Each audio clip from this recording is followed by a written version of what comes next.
Wasn't that cheerful, Cheyenne? Right? I said to myself, what a fun fact. What a fun fact.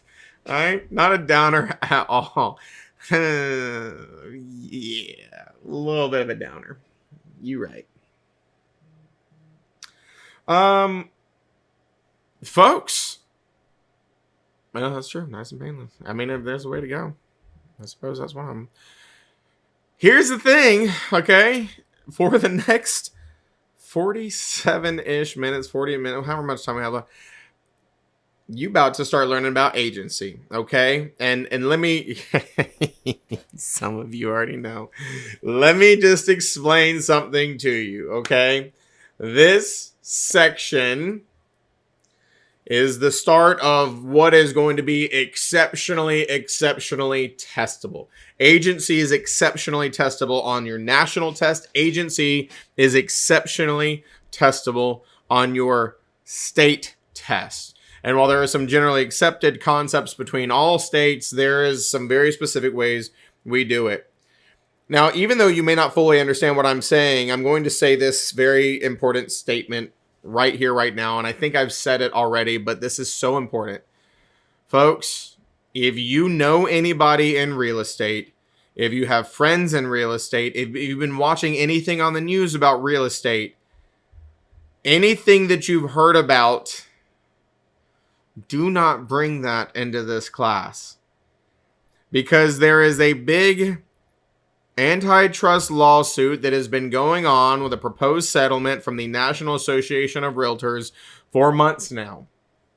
And the proposed settlement is in theory supposed to be accepted and or finalized in about a week and a half, I believe it is. It hasn't even been accepted by the DOJ, the Department of Justice. And so the other thing you have to understand is we've made a lot of changes in the way that we do things, but the laws in North Carolina have not changed. So if you've heard anything about the way the agents are doing things now, you better unhear it, because it will screw you up on the test. Case in point, some of you may have heard that you can no longer operate with an oral buyer agency agreement. That is not a true statement. Legally speaking, oral buyer agency agreements are still alive and well in North Carolina, and you better understand that for your test, or you will be getting some questions wrong. The reason oral buyer agency agreements, if you don't know what I'm talking about, good, stay ignorant, okay? You don't need to know what I'm talking about, but if you've heard it, I've got to break this of you right now, because the reason you've heard that is because those of us who are members of the trade organization called the National Association of Realtors have a new set of policies as agreed to from this settlement of a lawsuit. It's basically we have to agree to follow these set of guidelines in order to be protected from getting sued. That's it. The law didn't change. And it was kind of a stupid lawsuit anyway. Nobody really did anything wrong for all intents and purposes. It's just people with deep pockets and attorneys who had too much time on their hands. Anyway, let's get into agency, okay? So we're going to start with the basics of just understanding agency. And so remember back to day one or day two, I said that there are these names that we are called as real estate professionals. And we said they call us realtors, brokers, and real estate agents. Well, folks, now we're getting into the agent. Anybody remember why I said we are called real estate agents? What specifically triggers us being called real estate agents?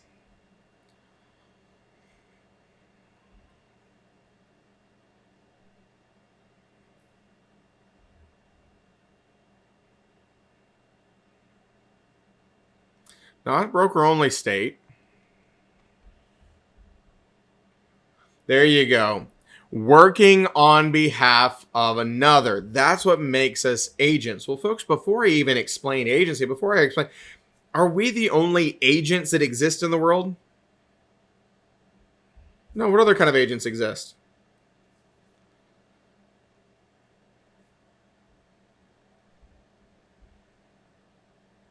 Secret agents? Absolutely. FBI agents, insurance agents? Yeah. Police? special. Yep. Little James Bond action, right?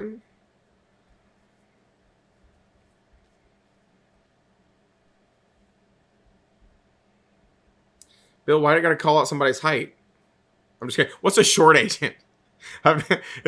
You're just like, was that Danny DeVito and Twins? What is that? I was just cutting up. Oh, okay. Sure. Other special sales, yeah, folks. There's a lot, right? Celebrities have agents. Athletes have agents, right? There's a lot of different people who have agents, and so this is where we get into what we call, agency relationships. And so we've got to understand the relationships. We've got to understand the terms. We've got to understand a lot of different pieces here to really be able to help you grasp agency to the extent you need to grasp it. Now, let me introduce something right here, right now, okay? There are some things that you wouldn't bat an eye at in the real world that you have to take very serious in the real estate industry, okay? I'm gonna give you an example here. If I was to ask you all right now, and of course, listen, Bill, all right, don't cut up on this one, because I always ask this question, and you're probably going to feel a little kind of a way about this. My question is, how many of you in here have somebody you go to get your hair done? Right? You got a barber, you got a beautician, you got, somebody that you go to. Yeah, I started to ask this. I'm like, Bill and Brad may or may not. Sorry, guys. It's just but you'll still get the reference here, right? You'll get the reference. So if you've got a person that you go to get your hair done, okay, and you were to go and see them and they were to say something along the lines of, hey, there's my favorite customer. Folks, is that okay for them to say? Do you any of you have a problem with saying, hey, there's my favorite customer? Anybody have a problem with that? Like, don't worry about everybody else, okay? I'm not talking about feelings. Is there anything wrong with them saying, hey, there's my favorite customer? That's just a nice compliment, isn't it? Everybody cool with that? Here's where I'm getting, and some of you may have an opinion here that's different than where I want your brains to go, but I'll still make the point nonetheless. If they said, well, hey, there's my favorite client, does that hold any real different weight to you versus what I said the first time? If they say, hey, there's my favorite customer, hey, there's my favorite client, does it really hold too much different weight for you as a consumer who's getting your hair done by this person? No. All you probably heard was the word favorite, right? I'm like, thank you. Or I don't care what you call me after that. I'm going to thank you, right? I heard favorite. Here's what I'm getting at, okay? In a lot of businesses, a lot of industries, a lot of everything, the word client and customer is sometimes thrown around interchangeably. Right here, right now, in the real estate world, you've got to understand those are polar opposites in real estate land. If I say client, that is something vastly different than when I say customer. Because clients is who we represent. Clients is who we look after.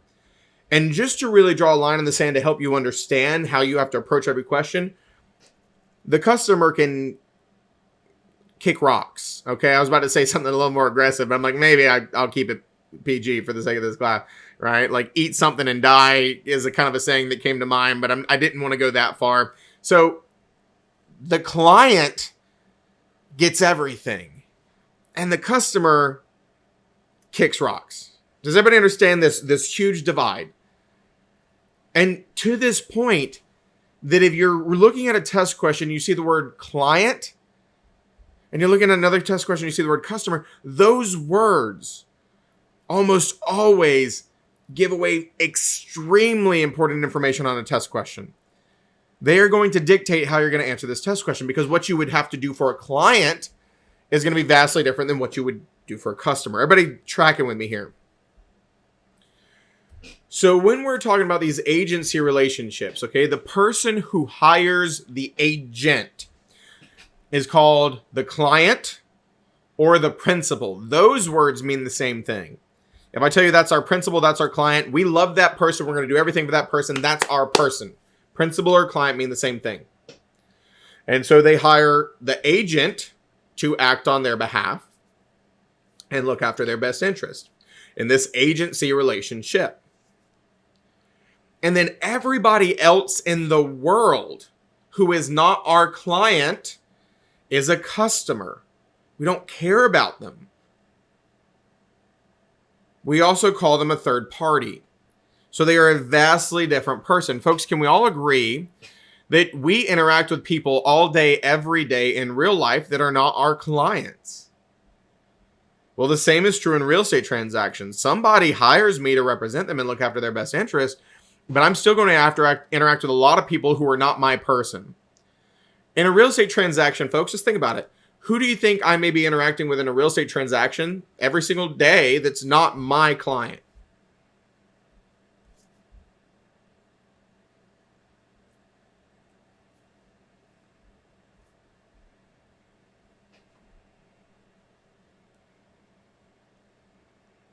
A potential customer? A seller could be my client, but if I'm representing a buyer, then yeah, the seller is not my client. So that means they're a third party. The general public. Who else? Vendors. What kind of vendors?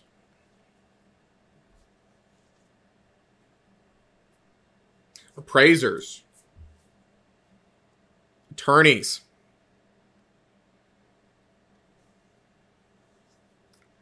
Lenders. All the above. Folks, there's a lot, right? Other agents, other people's clients, attorneys, lenders, appraisers, home inspectors. We interact with people day in and day out that are not our clients, but it's just part of the way that we do things. Now, here's the thing that you have to understand about an agent, folks. I'm going to ask you a question. And listen, we're about to find out if some of you are cocky or not, because I had one person in my class one time be like, yo, I could, and you'll see what I mean. And he's actually an agent at one of the offices I go and teach at now. He's a good guy, but he's very cocky. So here's my question, okay? As you sit in this room right now, do you think that any of you in here could sell a house or buy a house with a greater level of experience or expertise than I could bring to the table, being 9.5 years into the business? Which is not like 30 years, right? But it's Sergio, there's my cocky person, okay? I told you there's always a couple in the group. Sergio said he'd give me a run for his money. All right, Sergio, okay, listen. It's not a competition, right? He's like, I can do it. But here's the point, though, right? There's a good chance that compared to most of you, I know more about the real estate market, the contracts, the dealings. And so that's why you hire an agent. It is somebody who is more proficient in something than you are to help you accomplish a task. Folks, go back to celebrities. Tom Cruise is an actor. He has an agent to get him the best deal on movies. Tom Cruise isn't a money negotiator. He just makes Mission Impossibles and Top Guns until he dies, okay? Like, that's what he does, all right? And so he has somebody who is better at negotiating new movies and money than he is to represent him as an agent. Same thing is true of sports, athletes and things of that nature. Now, folks, let me give you an example of an agent that we don't call an agent, okay? If you were to go and get yourself arrested, and you've got your day in court, who do you want to be with you? Seth. Listen, Jack, you're screwed, dog. I can't. Listen, I've read a couple law books, but I think you're still screwed, man. I'm sorry. If the glove does not fit, you must acquit. Oh, this is a DUI? No, I'm sorry. I'm out. I don't know. He had too many LITs at Applebee's. I don't know. That's right. A lawyer, right? An attorney. Now, folks, listen, okay? Can we all agree that you want an attorney because they're going to be more well-versed on the laws and how to get you out of trouble than you are? Sure. Do you have to have an attorney, though? Jack's going to hire me. So obviously he doesn't want an attorney. He just his buddies like, yeah, okay. You could represent yourself too, right? Is that a good idea? Folks, do you see the parallels there? In the real estate world, it's the exact same. Do you have to have an agent to assist you in buying a house? No. But it's probably a good idea. Do you have to have an agent to assist you in selling a house? No. But it's probably a good idea. Does everybody get this agency relationship? You hire an agent who has a greater skill set than you in something, and when you hire them, you expect them to represent your best interests, just like if you were representing yourself, just with a greater level of expertise. And so that's what that fiduciary word that you see here is. We're going to talk about that more. A fiduciary relationship is a relationship of trust. Okay? We're going to talk about this. The other people that you would put in this relationship of trust, guardians, attorneys, real estate brokers, financial advisors, somebody who you trust to make the best decisions for you as you would make them for yourself. And so the principal hires the agent, and that is that relationship, and then everybody else is a third party. Now, here is very important lesson number 2 for agency conversations, folks. In the real estate world, when I say the word agent, I need your brain to default to not me, but to Coldwell Banker, to Keller Williams, to Remax, to Century 21. In other words, the firm. The firm is the agent. So if Beverly hires me and I work for Coldwell Banker, Beverly has actually hired Coldwell Banker. That is her agent. And I am what's referred to as a sub-agent. Sub-agent literally translates to the agent of the agent. So as real estate brokers, we are affiliated with brokerage firms, and we act on behalf of those brokerage firms. So we're sub-agents. I'm telling you right now, trust me, trust me, trust me. Your brain has to default to, on the test, when I say agent, think the firm. Is that the only thing that can happen? No. What did I teach you at the very beginning of class? Not tonight, but the very beginning, like day 1, day 2. There are firms and there's what else? Sole proprietorships. Lisette says salt and pepper. I'm just kidding. Sole proprietorships. Some SP. Sole proprietorship. So folks, is it possible if I'm operating independently and I don't have a firm that if somebody hires me, I am the agent? Yes, of course.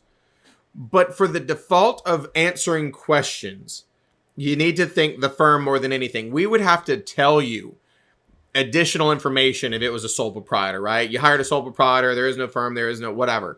But your brain needs to default to when I say the agent, you think real estate firm. And that means everybody affiliated with the firm is a sub-agent of the firm. Everybody still okay?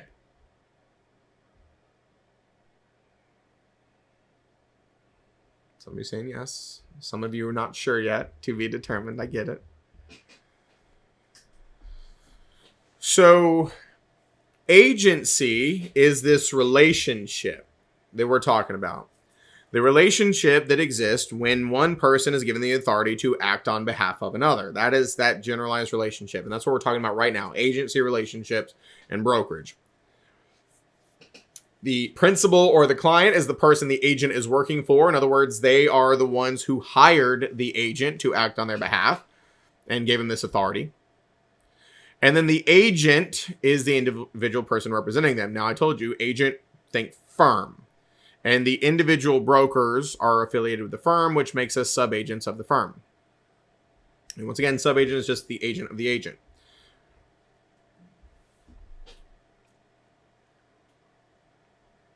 Now, let me try to give you kind of an advanced interpretation of this, folks.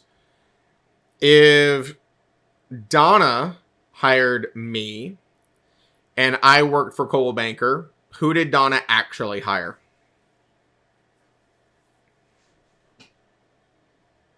Coldwell Banker. Okay. So let me give you a comparison before I finish this thought. Okay, let's go back to Tom Cruise. We all agree Tom Cruise has an agent, yes? Do you think that Tom Cruise's agent probably has an assistant? Sure. Do you think Tom Cruise's agent's assistant also wants what's best for Tom Cruise? Yeah, right? Because you don't bite the hand that feeds. If Tom Cruise keeps making money, then that means his boss keeps making money, which means he keeps making money, right? Everybody is in this relationship together. So here's the parallel, folks. If Donna hired me and I work for Coldwell Banker, she really hired Coldwell Banker. Now, let's say that every single one of you in this room is also with Coldwell Banker. That means every single one of you are sub-agents of Coldwell Banker and by default, sub-agents of Donna. Which means every single one of you in this room wants what's best for Donna. Does that make sense? Because you are Coldwell Banker. Coldwell Banker wants what's best for Donna. Which means all of you who work for Coldwell Banker also wants what's best for Donna. Now, please understand that you've got to think about it this way from an interpretation point of view. But do you think that every agent in the office meets every client? No. But it's this concept of relationships you have to understand. If you are Coldwell Banker, you want what's best for Donna even though you haven't met her. Does that make sense? And if you're starting to grasp this, it's going to be a lot easier when I explain the more complex side of this, okay? And we'll get there. So here's the other vocab that I've been saying, right? Sub-agent just literally translates to agent of an agent. Every single broker affiliated with a brokerage firm is a sub-agent of that firm. There's that word fiduciary. I told you that is a relationship of trust. So we are acting in a fiduciary capacity when somebody hires us to be their agent. And then, of course, I already explained customers. Customers are everybody that's not our person. We do not care about them.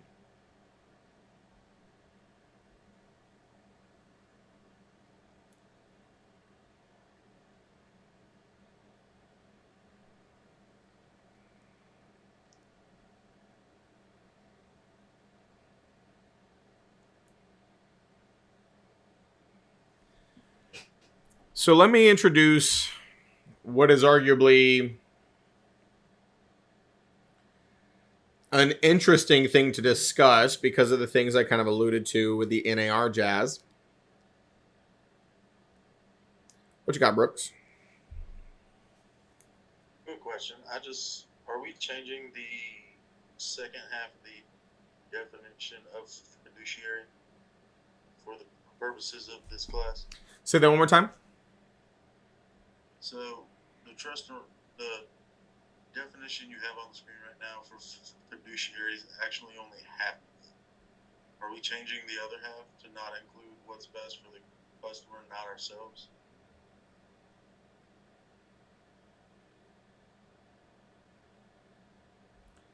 Are you comparing it to like the textbook? Like what do you meaning it's only half of it? Well, so I just looked it up just because I was curious on what the full definition was, and it said that we're working on behalf of another, but their well-being and prosperity matters more than ours. There you go. I get what you're saying now. So it's not, I didn't leave off half of it. We're about to have a very in-depth conversation on what fiduciary actually means to us and our fiduciary, what we call fiduciary duties. I see what you're saying. Because, yeah, so what Brooks was saying, it says trust relationship with our principal, aka our client, even above our own personal interests is the part that Brooks is referring to, which means we want what's best for them, even if it's not what's best for us. But we're going to explain that in great detail when we get into what we call the fiduciary duties in just a second. Yep. I gotcha. So we already talked about the different customers we would potentially interact with, as I said. But here's where I want to introduce something. And this is where it's kind of interesting with the way that things are currently sitting. Nothing has changed with your test, though, so I'm going to teach it like I always do. There is, in some states, I think still, I don't know with this NAR crap, but I'm going to teach it like I always taught it, that have what they call a facilitator or transactional broker. And so in the states that have these facilitator or transactional brokers, it is a broker that has loyalties to nobody. You're not representing the seller. You're not representing the buyer. You are a middleman. You are a paper pusher. It is just what do you want to do? That's what's called facilitate. You are facilitating the deal. You give them the paperwork, you ask what they want to do, they make the decisions, and you kind of go through the motions. Now, in North Carolina, this is not a thing. You have to have an agency relationship with people in North Carolina. We don't do this. This is not lawful in North Carolina. So in a real estate transaction in North Carolina, you either represent, in a sales transaction anyway, the buyer or the seller or both. But you cannot represent neither. If you don't have a person to represent, then you're not in the transaction. But some states do recognize it. Now, you could see this term on both the national and state test. Why? The national will ask the type of brokerage where a broker will facilitate the deal and, you know, give them the paperwork, but not advise and not represent anybody. You would say transactional broker. If we said which of the following representations or brokerages would not be allowable in North Carolina, on the North Carolina side of the test, it would be facilitating or transactional brokerage. It's not lawful here, but some states do allow it.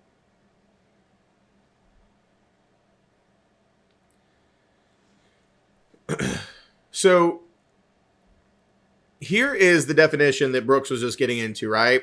A fiduciary is in this relationship, in this position of trust, to act on the best interest of their client or principal, even before their own self-interest. And so we're going to get into exactly what that looks like. I told you with those fiduciary duties.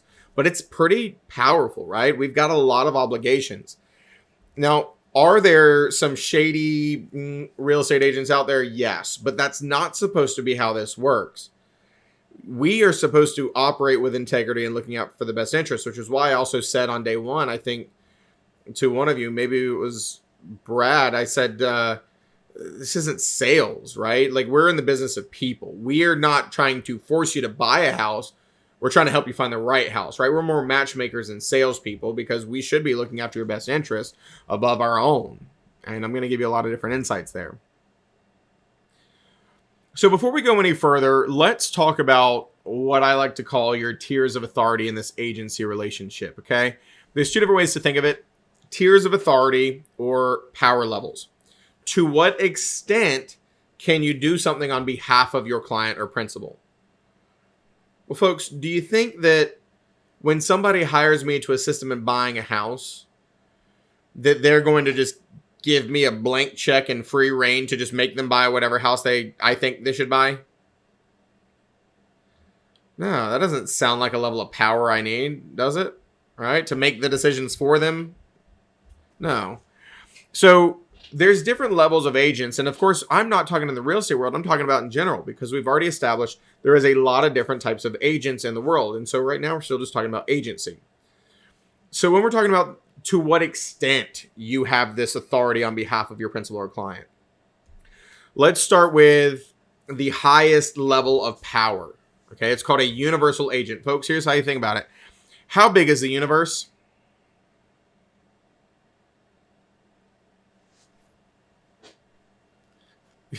Barry's saying, what was that, Tara? Do it again. Infinite. Okay, there you go. I'm like, you're just throwing a little bit. Infinite. That's a good answer. I always love it because people are like trying to not unmute and like quantify the universe. When I ask that question, it's like,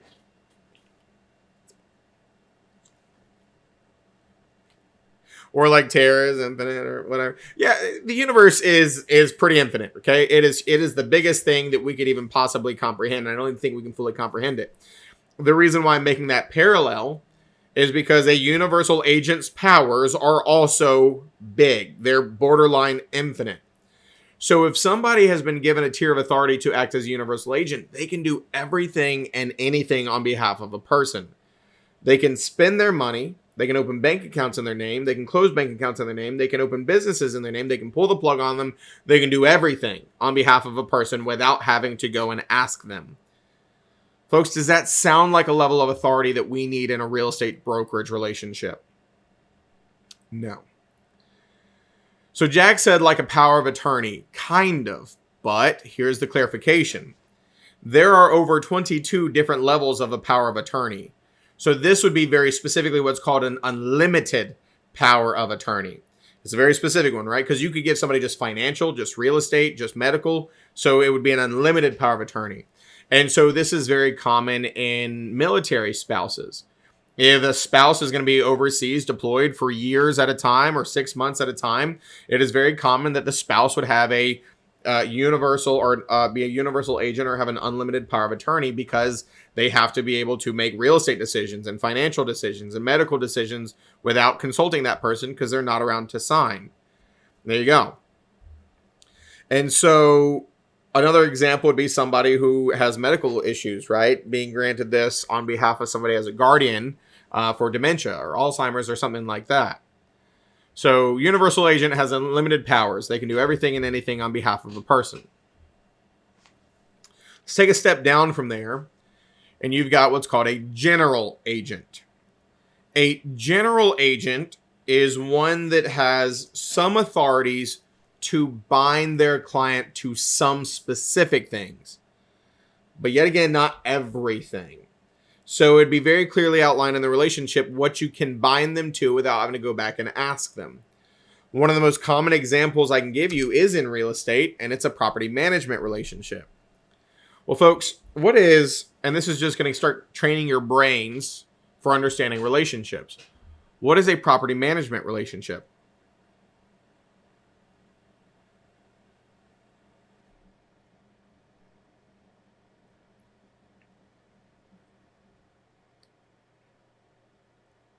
Limited power. Say again? Limited power. No, we're not talking about power. I'm just talking about the relationship. Like, what is a property manager?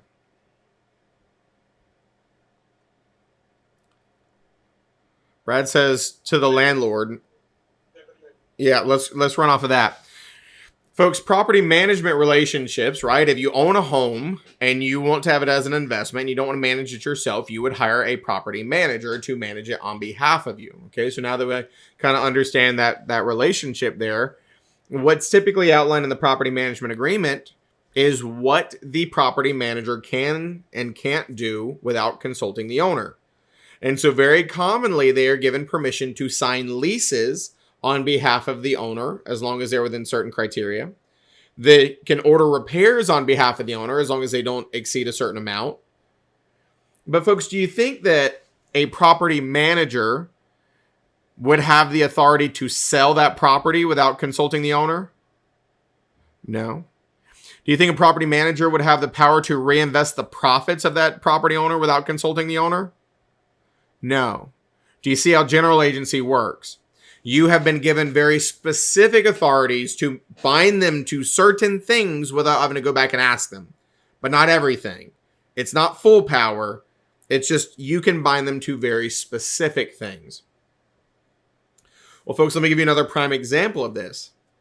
When you get your license and you join a brokerage firm, you will sign what's called an independent contractors agreement, and you will form a relationship with your brokerage firm. Okay. Well, I told you that if Lena hires me and I work for Coldwell Banker, who is Lena actually hiring?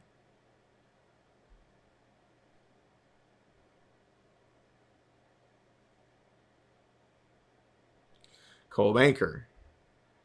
Well, who do you think is going to sign the agency agreement on behalf of Coldwell Banker? Me. The individual sub-agent, right? Because Lena wants to work with me. Who's she hiring? Coldwell Banker, but I'm going to sign that agency agreement as a sub-agent of Coldwell Banker. Do you see what just happened there? When I signed that agreement, I just bound Coldwell Banker to a relationship with Lena. You see how that works? Now, do you think that I could sell the business without consulting the owner as an affiliated license? No, right? Do you think I can spend their money without consulting them? No. So you see how that works. I have this authority to bind them to very specific things, agency agreements, without having to go back and consult them, because they've given me that authority. Does that kind of make sense? General agents have been given specific authority to bind you to some very specific things, but not all things.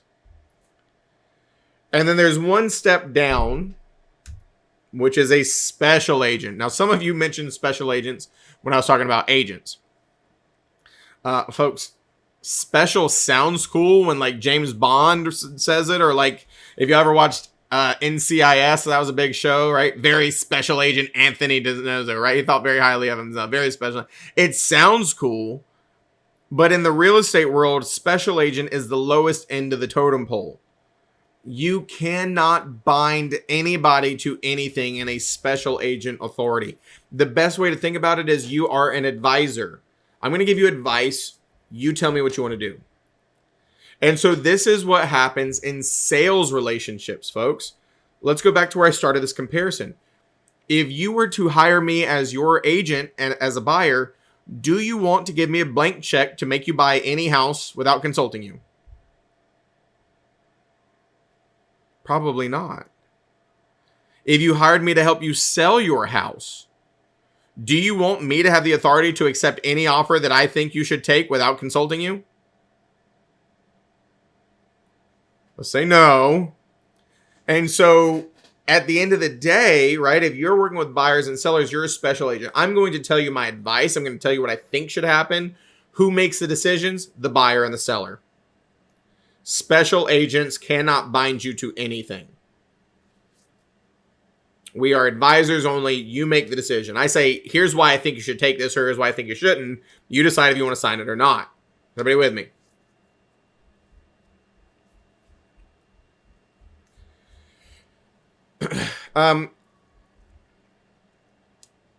Hang tight on dual agency. Let's not bring that into the conversation yet, because we gotta baby step it there. So these are, like I said, these are what we call power levels of tiers of authority. To what extent you can potentially... Raphael, I know what time it is. What are you talking about?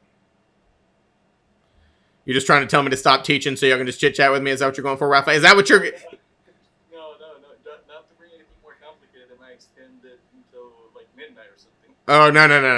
Listen, I've been doing this way too long. Now, sometimes, Raphael, I'll get like super, super excited about the topic, and agency is one. So it's funny that you say that, because sometimes like I'll go like 15 minutes over break and like nobody stopped me and I didn't even realize that like we're going. But at the end of the night, I know better, because y'all all just like sign off. So I'm not going to get into anything exceptionally complicated.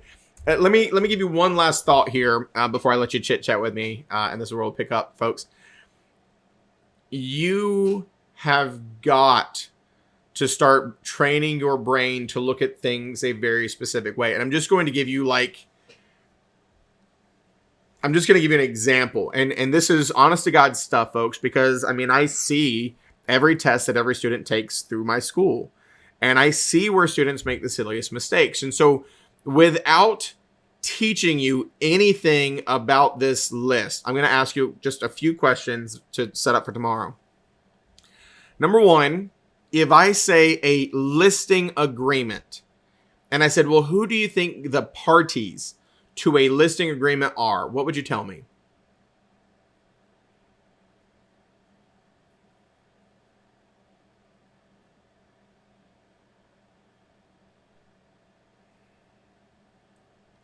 The seller and the agent, by God. And the agent, there you go. Bridge says the firm.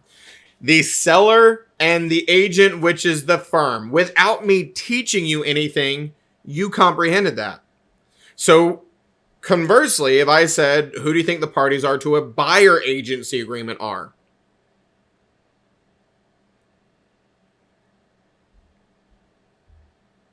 The buyer and the firm. By God. It's amazing.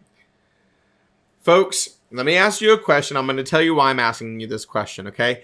Just based on this list, if I said the type of agreement that outlines the relationship between the buyer and the firm, discusses compensation for the firm, and the type of property a buyer is looking to buy, which one on this list would you tell me I'm talking about?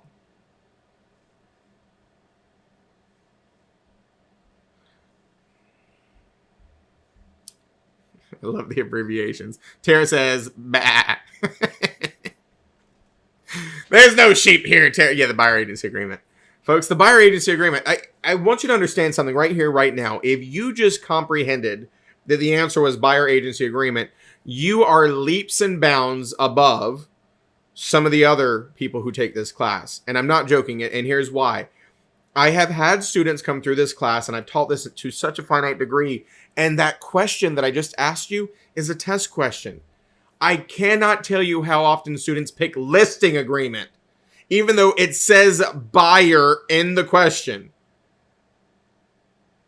Those types of silly mistakes will kill you on the test. You've got to think about who the parties are, what type of agreement, what does it do, because that's what your questions are going to be based off of. Now, I'm not going to make your brain go hurdy anymore tonight. Y'all can